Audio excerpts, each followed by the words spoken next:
Gordon Gill is a world-renowned architect who has designed some of the world's tallest buildings, ranging from the world's first net-zero energy skyscraper to the world's tallest tower, Kingdom Tower in Saudi Arabia. Mr. Gill is the patron who will oversee the design of a new parliament building. But do you know he is Jamaican, born and raised? I was born in Kingston and grew up in St. Ann in Monique. Went to school at a very small school at Reynolds, about 5 or 6 kids. And then I went to boarding school when I was about 9 to Cartwright College in Mandeville. We left Jamaica when I was 11 and moved to Canada, moved to Toronto.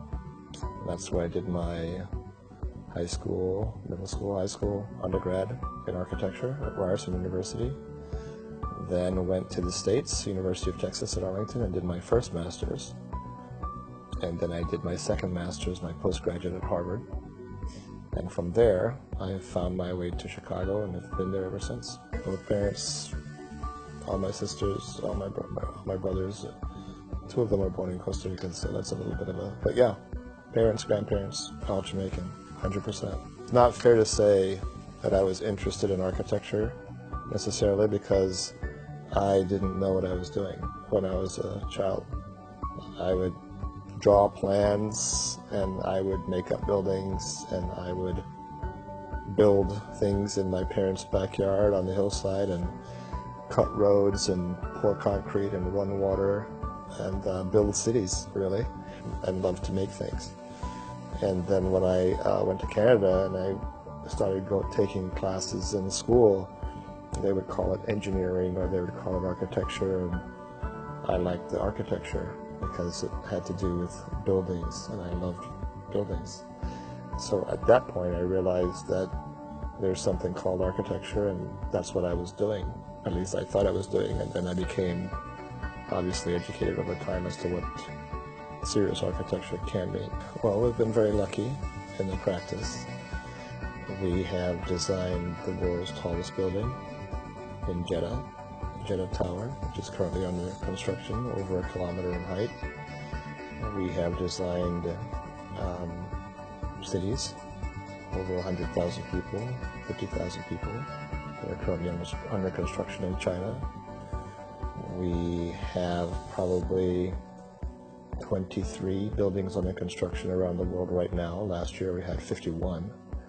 And that was because the Expo 2017 in Astana got built and completed in 2017.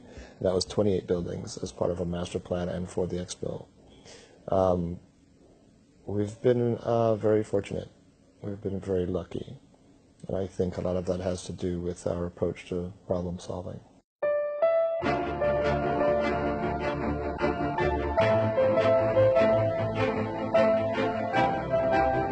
When I see a little boy or little girl running on the streets in Jamaica, or I see little kids in Jamaica, it is just my own opinion that little boy or that little girl is capable of the same thing.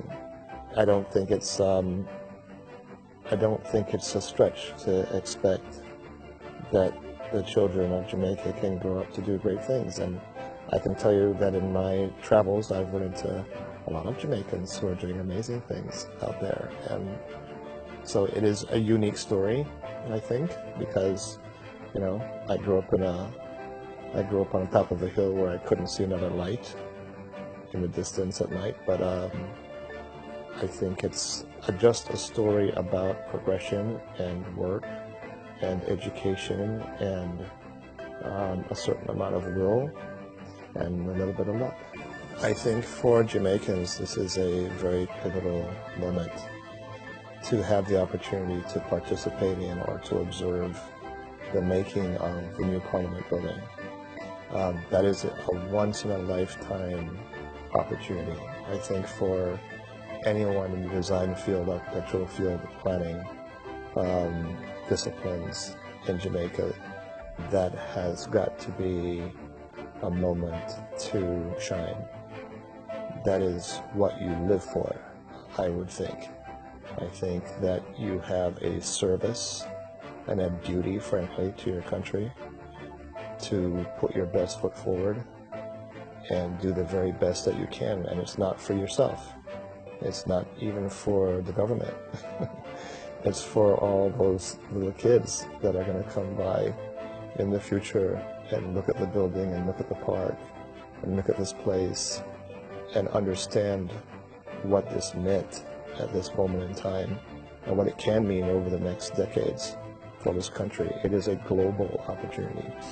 To the government, I would say about this project, think big. You already have the vision to present this as an opportunity to the country, and I think that alone is a huge step forward. But I wouldn't stop there. I would demand the very best from your design community and from the country. For the country, I would say embrace this moment, support the process, be constructive, and be visionary, and don't be afraid of what's possible, because I think this is the time when Jamaica will become again recognized not just for all the things that it already is, but for architecture. And I think that's a critical aspect of this project. I can't wait to see the results. #RJA Parliament competition led by the Urban Development Corporation.